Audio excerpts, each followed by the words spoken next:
El artículo 58 del Estatuto de Servicio Civil, además de las restricciones que establecen las leyes para los demás servidores públicos, indica que es prohibido para los educadores ejercer y promover o propiciar actividades contrarias al orden público o al régimen democrático constitucional, realizar actividades de política electoral dentro del plantel o durante sus labores, ejercer cualquier oficio, profesión o comercio que de alguna manera no le permita cumplir con las obligaciones de su cargo o menoscabe su dignidad profesional, recoger y promover contribuciones de cualquier índole que no sean para fines escolares.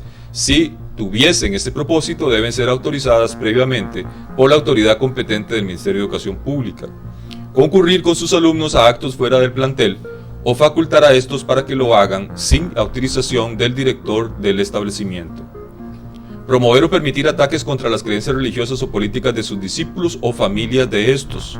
Incurrir en embriaguez habitual, incumplir sin justificación compromisos personales derivados de la permanencia en el lugar donde presten sus servicios o en otros actos que desprestigien su profesión o contrarios a la moral pública.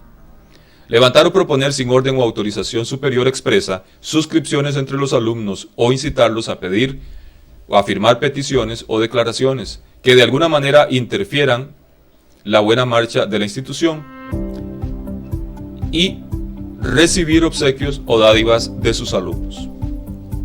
Artículos 8 y 9 del reglamento de la carrera docente sobre esta temática. Artículo 8 del reglamento de carrera docente. Son obligaciones del personal docente las que se expresan en el artículo 57 del estatuto. Entre ellas se comprenden la de asistir puntualmente durante el curso lectivo a las actividades inherentes a su cargo, tales como conferencias y actos cívicos y escolares para los cuales fueron convocados por autoridad competente.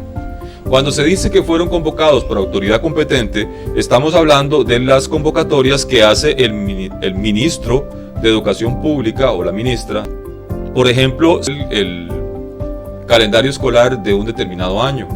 Ahí se establecen, por ejemplo, las convocatorias para el canto del himno nacional en vísperas del 15 de septiembre o los propios desfiles del 15 de septiembre, cuyas convocatorias podrían calzar en un sábado o un domingo.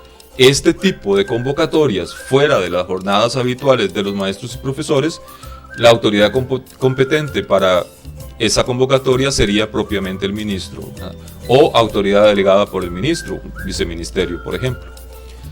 Las convocatorias correspondientes deberán cursarse por lo menos con un día de anticipación. En casos urgentes muy calificados, la convocatoria podrá hacerse el mismo día. Esto último en lo que corresponde a las convocatorias de reuniones de personal de consejo de profesores que realice el director. Bien, según el artículo 8 del reglamento, dar aviso oportuno al superior jerárquico en caso de no poder presentarse sus labores con no menos de 24 horas de anticipación, salvo casos de fuerza mayor. La respectiva justificación deberá hacerla el servidor personalmente o por escrito si su superior jerárquico tuviere su sede en otra localidad dentro de los 2 días siguientes a su regreso al trabajo.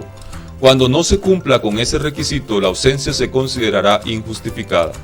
En cuanto a la obligación de presentar certificado médico en casos de ausencia por enfermedad, serán aplicables las disposiciones del Manual de Procedimientos para administrar el personal docente, del Reglamento Interior de Trabajo del Ministerio y, en su defecto, las que contiene el párrafo segundo del artículo 35 del Reglamento del título primero del Estatuto de Servicio Civil. Cuando se trate de servidores propiamente docentes, el educador incapacitado para impartir clases no estará obligado a proponer quien lo sustituya, pero deberá hacer las recomendaciones que estime oportunas. El artículo 9 del reglamento de la carrera docente establece prohibiciones. Entre las prohibiciones para los servidores docentes que prescribe el artículo 58 del Estatuto de Servicio Civil están comprendidas: el ejercicio de otro oficio, profesión o actividad comercial dentro o fuera del establecimiento docente que lo inhabilite para cumplir con puntualidad y eficiencia las obligaciones propias de su cargo o que menoscaben su dignidad profesional por contravenir la ley o ser contrarias a la moral o a las buenas costumbres. promover o recaudar contribuciones en dinero o especie, o realizar rifas ajenas a otros fines que no sean propiamente escolares o conexos, tales como el mejoramiento del plantel docente, la adquisición de mobiliario, equipo, material didáctico que ayude y facilite la labor educativa de la institución, el auxilio de alumnos de escasos recursos económicos o cualquier otra obra de bien social o comunal, siempre que las contribuciones tengan carácter estrictamente voluntario. Para el ejercicio de dichas actividades es obligatoria la autorización previa del jefe respectivo, y los servidores responsables de las mismas deberán hacer del conocimiento del superior inmediato el resultado, monto y destino de los fondos que en tal forma fueran recolectados.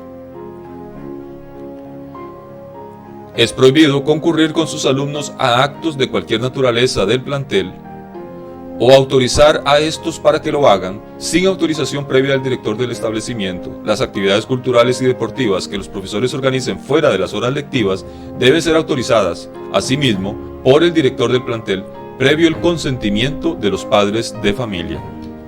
Incurrir en embriaguez habitual, lo cual debe entenderse como la acción de ingerir licor o cualquier otra droga enervante.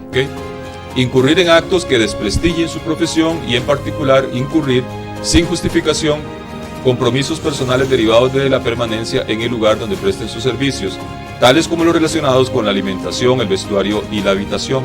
Si se presentare queja de parte perjudicada contra un servidor docente por el no cumplimiento de dichos compromisos, el superior jerárquico deberá levantar la información que corresponda de conformidad con las prescripciones del artículo 66 del Estatuto de Servicio Civil.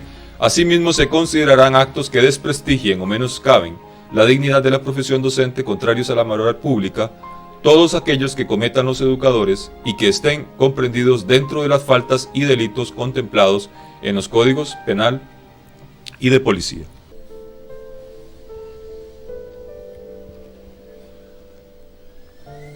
Es prohibido también recibir obsequios o dádivas de sus alumnos, cuando en alguna forma tales obsequios o dádivas comprometan al educador en el cumplimiento de sus deberes, o cuando en forma directa o indirecta fueran insinuadas por éste. De los tipos de faltas. Las faltas en que incurran los servidores docentes pueden ser de tres clases: leves, de alguna gravedad, y graves. Se considera falta leve aquella conducta que por su trascendencia y efectos no constituya una transgresión relevante a los deberes y obligaciones de los servidores. El artículo 41 indica que para garantizar mejor el buen servicio público se establecen 4 clases de sanciones disciplinarias: la advertencia oral, la advertencia escrita, la suspensión del trabajo sin goce de sueldo y, obviamente, el despido sin responsabilidad patronal. En cuanto a la advertencia oral, que se aplicará por faltas leves a juicio de las personas facultadas para imponer las sanciones, según lo determine el Reglamento Interior de Trabajo. Advertencia escrita, que se impondrá cuando el servidor haya merecido durante un mismo mes calendario 2 o más advertencias orales, o cuando las leyes del trabajo exijan que se haga un apercibimiento escrito antes de efectuar el despido, y en los demás casos que determinen los reglamentos interiores de trabajo. Suspensión del trabajo sin goce de sueldo, que se aplicará hasta por 15 días, una vez oídos el interesado y los compañeros de trabajo que aquel indique, en todos aquellos casos en que, conforme a los reglamentos interiores de trabajo, se cometa una falta de cierta gravedad a los deberes impuestos por el contrato de trabajo. Y la suspensión del trabajo sin goce de sueldo procederá también en los casos de arresto y prisión preventiva durante todo el tiempo que una y otro se mantenga, pero dará lugar al despido en cuanto excedan de 3 meses.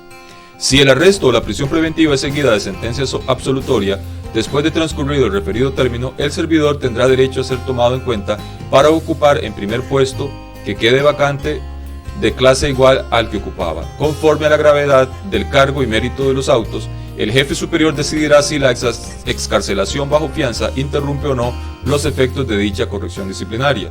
Es entendido que la suspensión del trabajo sin goce de salario podrá aplicarse por más de 15 días en los casos de excepción que expresamente determinen los reglamentos de trabajo. Faltas de alguna gravedad son estipuladas en el artículo 12 del reglamento de la carrera docente, y estas son: incumplir por negligencia las leyes y los reglamentos en el ejercicio de la profesión, docente o cualquier otra disposición emanada de autoridad competente en el ramo de la educación, salvo que por las implicaciones de tal incumplimiento se incurra en falta grave. Demostrar en forma evidente con hechos o con su comportamiento desinterés por el ejercicio de la profesión docente. Ausentarse del lugar habitual del trabajo sin haber presentado ante el superior todos y cada uno de los documentos atinentes a la clausura del curso lectivo, así como incumplir las obligaciones que establece el estatuto y el presente reglamento al respecto, cuando la falta no está sancionada como grave. Desatender en forma manifiesta y voluntaria el desempeño, el desarrollo de los planes y programas oficiales oportunamente divulgados. Hacer discriminación por raza, edad, creencias religiosas o políticas, situación social o económica de los alumnos, siempre que la actuación del educador no provoque serios perjuicios al alumno o alumnos afectados, en cuyo caso la falta se considerará grave. Faltar a las conferencias o actos inherentes a su función educativa para los cuales haya sido formalmente convocado con la debida anticipación por la autoridad competente. Llevar en forma descuidada y presentar con inexactitud los registros y demás documentos escolares oficiales. No informarse acerca de las causas de las ausencias de sus alumnos o del bajo rendimiento escolar, y cuando existan estas deficiencias no comunicarlo oportunamente al servidor responsable o a quien corresponda. No dar aviso al superior con un mes de anticipación a la separación del cargo por renuncia, pensión u otro motivo, salvo que compruebe imposibilidad de cumplir con este requisito o bien que el ministerio resolviere reducir dicho plazo. No concurrir por negligencia a los cursos o seminarios de carácter pedagógico o cultural que con fines de mejoramiento profesional promueve el ministerio. No presentar a su superior jerárquico por descuido o negligencia dentro de las 48 horas siguientes la respectiva justificación de las llegadas tardías o ausencia en que incurriere por razones excusables o por fuerza mayor, y incumplir cualquiera de las obligaciones que señala el artículo 57 del Estatuto. En el artículo 11 del reglamento se enuncian las faltas graves. Estas pueden dar lugar al despido o al cese de la interinidad. Conducirse durante sus labores en forma tal que desprestigien su profesión o bien que sus actos riñan con la moral pública y las buenas costumbres. Asimismo, cuando acudan a la injuria, a la calumnia o a las vías de hecho contra sus jefes, compañeros, subalternos o educandos. Cometer delito por falta o daño a la propiedad, instalaciones, equipos o material didáctico, con perjuicio de la institución u organismos conexos con ella. Poner en peligro por negligencia o descuido absolutamente inexcusable la seguridad de los alumnos o la del lugar donde se realizan las labores docentes y la de las personas que allí conviven. El desacato de manera manifiesta y reiterada a las órdenes o instrucciones que les impartan sus superiores, siempre que las disposiciones de estos no maltraten al servidor en su decoro o en sus defectos. Inducir al error a la dirección general con el objeto de obtener un nombramiento, ascenso, traslado u otra ventaja, pretendiendo tener cualidades, condiciones o conocimientos que evidentemente no poseen, o presentando certificaciones o atestados personales cuya falsedad dicha oficina luego compruebe. Consignar o encubrir en forma maliciosa datos estadísticos o de cualquier otra naturaleza escolar en los documentos que deben llevar o remitir oficialmente. Imponer a los alumnos castigos o sanciones que afecten su integridad física. Artículo 11, también enunciando faltas graves. Imponer a los subalternos en forma reiterada y maliciosa tareas o sanciones no contempladas en las leyes y reglamentos atinentes al ejercicio de la profesión docente, o menoscabar su dignidad con actos autoritarios de manifiesta injusticia o ilegalidad, prevaleciéndose de su posición jerárquica. Esto también lo podemos correlacionar con el delito penal de abuso de autoridad también. Expulsar alumnos del plantel sin que se haya levantado la respectiva información o imponer otros castigos que no sean los que autorizan las normas legales y reglamentos respectivos. Estimular o inculcar en los alumnos por medio de la enseñanza ideas que contravengan los principios morales, las buenas costumbres y las tradiciones culturales patrias. Alterar maliciosamente los registros y demás documentos oficiales a su cargo y de su exclusiva responsabilidad, e incitar abierta o veladamente a los alumnos para que concurran a actos o realicen actividades que de algún modo socaven el orden público o institucional. A su vez, el artículo 79 de este mismo cuerpo legal considera falta grave el hecho de que un servidor fuese calificado por una sola vez de inaceptable o por 2 veces consecutivas de insuficiente. Esto con ocasión a la calificación de servicios del profesional o del trabajador del Estado.